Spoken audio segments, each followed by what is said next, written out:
సుమారు 80 సంవత్సరాల కాలాన్ని కలిగి ఉంది. నా ప్రశ్న చూద్దాం. మనం 7వ ప్రశ్న వరకు 6వ ప్రశ్న వరకు చెప్పుకున్నాం. 7వ ప్రశ్న, మిరియాము పాట ఏమిటి? ఈ గ్రంథంలో మిరియాము ఒక గీతాన్ని పాడతారు. ఆ పాట ఏమిటి? ఏ విమోచన గీతం, బి సంతోష గానము, సి విషాద గీతం. ఏ విమోచన గీతం, బి సంతోష గానం, సి విషాద గీతం. 8వ ప్రశ్న, ఎబ్రీల మత సంతానాన్ని చంపడానికి ఫరో నియమించిన మంత్రసానులు ఎవరు? ఎబ్రీల మత సంతానాన్ని చంపడానికి ఫరో నియమించిన మంత్రసానులు ఎవరు? ఏ షిఫ్రా ఎలీం, బి షిఫ్రా పూయా, సి పూయా బెస్లేం. ఏ షిఫ్రా ఎలీము, బి షిఫ్రా పూయా,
మొదటి నెలగా పరిగణించబడే నెల ఏది?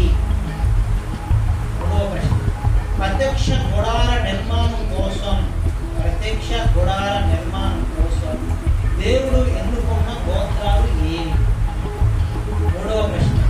ఇశ్రాయేలీలో మొదటి ప్రవక్తిని ఎవరు? ప్రవక్తి అదా స్త్రీ. నాలుగవ ప్రశ్న. లేవి వంశస్థులకు వెళ్ళి లేవి కుమార్తె వివాహం చేసుకొనిను అని బైబిల్ గ్రంథంలో రాయబడింది. వీరు ఒకరికి ఒకరు ఏమవుతారు అనేటువంటి అది మనకు సమాధానం మీరు రాయాలి. ఐదవ ప్రశ్న. అహరోను భార్య పేరు ఏమిటి? ఆరో ప్రశ్న. పరో కోసం సరుకులు నిల్వ చేయడానికి కట్టిన నగరములు ఎన్ని? అవి ఏవి? ఏడవ ప్రశ్న. దేవుడు మోషేని ధైర్యపరచడానికి ఎన్ని సూచనలు చూపించారు? జాగ్రత్తగా మీరు ఆలోచించాలి. దేవుడు మోషేని ధైర్యపరచడానికి ఎన్ని సూచనలను చూపించారు? మోషేని ధైర్యపరచడానికి. ఎన్నో ప్రశ్న. మోషే మామ పేరు. తొమ్మిదో ప్రశ్న. ఏ ప్రదేశంలో జలము లేక ఉండెను? పదో ప్రశ్న. ఇదే మన కేసుకి లాస్ట్ ప్రశ్న. మొత్తం 20 ప్రశ్నలు. మొదటి పార్ట్లో 10 ప్రశ్నలు, రెండవ పార్ట్లో 5 ప్రశ్నలు, మూడవ పార్ట్లో 10 ప్రశ్నలు, మొత్తం 20 ప్రశ్నలు. పదో ప్రశ్న. సీనాయి పర్వతానికి ఉన్న మరొక పేరేమిటి? మంచిది. మరి చెప్పినటువంటి 20 ప్రశ్నలు మీకు సకాలంలో మీకు చెప్పడం జరిగింది. ఇంకా మనకు నిర్మాణాల గురించి కొన్ని విశేషాలు ఇంకా ఉన్నవి. సమయం ఎక్కువ అవుతున్న వలన కొన్ని విషయాలు తెలియపరిచాము. గమనించండి. మాకు ఈ రాత్రి 7 నుంచి మీకు 1 అవర్లో పంపినటువంటి సమాధానం సేకరించి మరలా ఒక వారం రోజుల్లో ఎవరు విన్నరు అనేది మేము తెలుసుకొని వాళ్ళకి గిఫ్ట్ అందించి వాళ్ళు చేరిన తర్వాత వాళ్ళతో ఒక ఫోటో తీసుకొని ఆ ఫోటోతో మీకు మరలా ఈ సమాధానాలు చెప్పిన సమాధానాలు ఈ ప్రశ్నకి సమాధానాలు మరలా వాటి గురించి మరలా అప్లై చేస్తాము. ఈ సమాధానం పంపించడానికి మేము ఎవరైతే విన్నారో వాళ్ళకి గిఫ్ట్ పంపిస్తాం. మొత్తం 25 ప్రశ్నలు. 25 ప్రశ్నలు రాసిన వారికి బైబిల్ను మీకు గిఫ్ట్గా పంపిస్తాము. 20 ప్రశ్నలు ఎవరైతే రాస్తారో 25 ప్రశ్నలకు 20 ప్రశ్నలు ఎవరైతే రాస్తారో వారికి ఏదో ఒక బహుమానాన్ని మేము అప్పగించి ఉన్నాము. ఇప్పుడు దూర ప్రాంతాల్లో ఉన్నారైతే మీరు మాకు ఈ ఫోన్ను పంపిస్తారు కాబట్టి ఒక ఫోన్ ద్వారా మీ వివరాలను సేకరించి మేము పంపించేటువంటి ఆ బహుమానాన్ని కొరియర్ ద్వారా